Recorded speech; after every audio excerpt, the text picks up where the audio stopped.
자, 오늘 우리가 함께 들여다볼 기업은요, 한국 결제 시장의 왕이라고 불리는 곳입니다. 그런데 왕좌에 앉아 있는데도 불구하고 주가는 몇 년째 힘을 못 쓰고 있는 아주 미스테리한 기업, 바로 KG 이니시스입니다. 화면에 보이는 이 숫자, 33조 원. 이게 대체 무슨 의미일까요? 바로 KG 이니시스가 1년 동안 처리하는 거래 금액입니다. 대한민국의 거의 모든 온라인 결제가 이 회사를 거쳐간다고 해도 과언이 아닐 정도로 정말 어마어마한 규모죠. 그런데 말입니다. 이상하지 않으세요? 이렇게 시장을 완전히 꽉 잡고 있는 압도적인 1등 기업인데 왜 주가는 2년이 넘도록 투자자들의 속을 태우고 있는 걸까요? 오늘 우리가 풀어야 할 가장 큰 숙제입니다. 자, 그럼 이 미스터리를 풀려면 먼저 이 회사가 도대체 뭐 하는 곳인지부터 확실히 알아봐야겠죠. 결제 시장의 숨은 강자 KG 이니시스의 본업부터 살펴보겠습니다. KG 이니시스의 핵심 사업은 바로 PG입니다. 페이먼트 게이트웨이. 말이 좀 어렵죠. 아주 쉽게 말해서요. 우리가 인터넷으로 뭐 살 때마다 반드시 거쳐가야 하는 디지털 톨게이트 같은 거예요. 이게 없으면 결제 자체가 불가능하니까 정말 핵심 중에 핵심 역할을 하는 거죠. 매출 구성을 한번 보세요. 당연히 결제 사업이 거의 90%로 압도적입니다. 이건 당연한 얘기고요. 근데 우리가 진짜 주목해야 할 부분은 따로 있습니다. 저기 작게 보이는 렌탈 사업 보이시죠? 저게 바로 이 회사의 미래를 바꿀 수도 있는 아주 중요한 열쇠입니다. 좋습니다. 그럼 이 회사를 좋게 보는 사람들은 도대체 뭘 보고 투자하는 걸까요?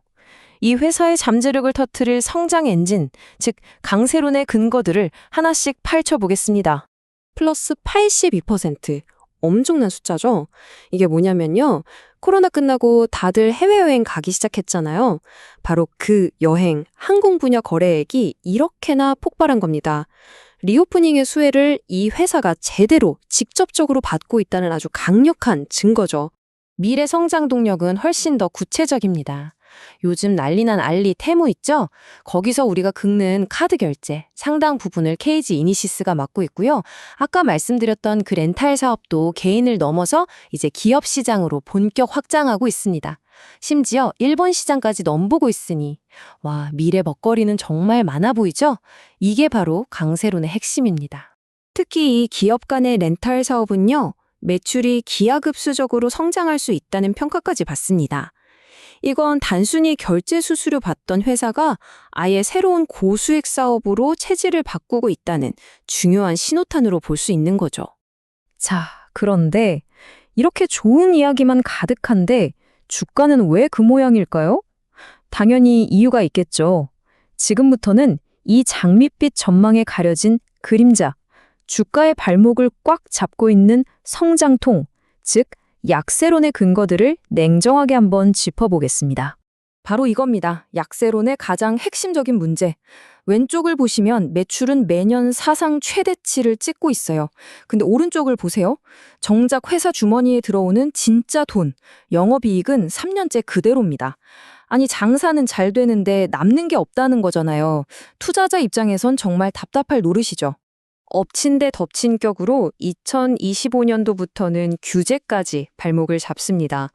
이게 뭐냐면요. 원래는 우리가 결제한 돈을 카드사에 넘겨주기 전까지 며칠 동안 이니시스가 그 돈을 굴리면서 이자 수익을 쏠쏠하게 벌었거든요. 근데 법이 바뀌면서 이 알짜배기 공짜 수익이 그냥 하루아침에 사라져버리는 겁니다. 수익은 줄고 비용은 늘고 완전 악재죠.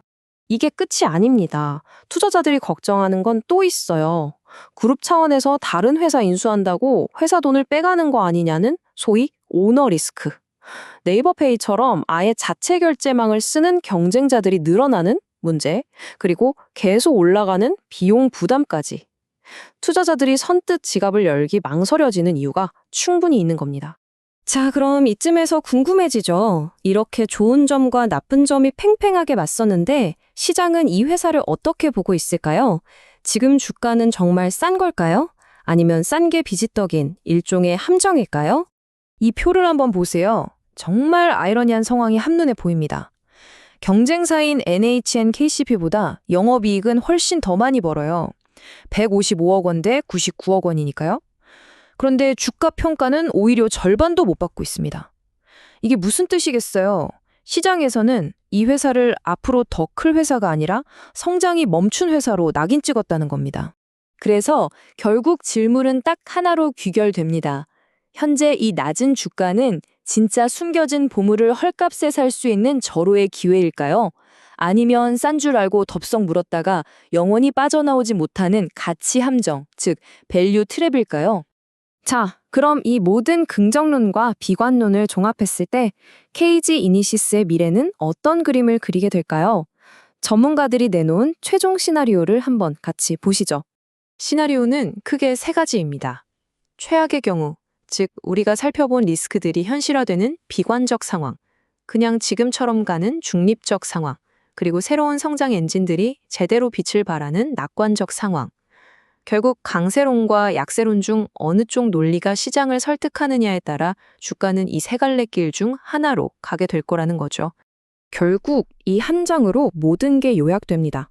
강세론자는 1등 기업이 이렇게 싸다니 이건 무조건 기회야 라고 외치는 거고요.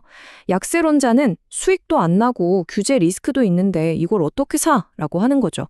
이 기회와 리스크의 팽팽한 줄다리기, 이게 바로 KG 이니시스 투자의 본질입니다. 시장은 분명히 성장하는데 1등 기업의 이익은 멈춰 있다.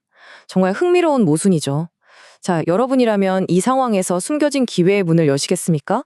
아니면 눈앞에 뻔히 보이는 리스크를 먼저 피하시겠습니까? 오늘 분석을 바탕으로 한 최종 판단은 바로 여러분의 몫입니다.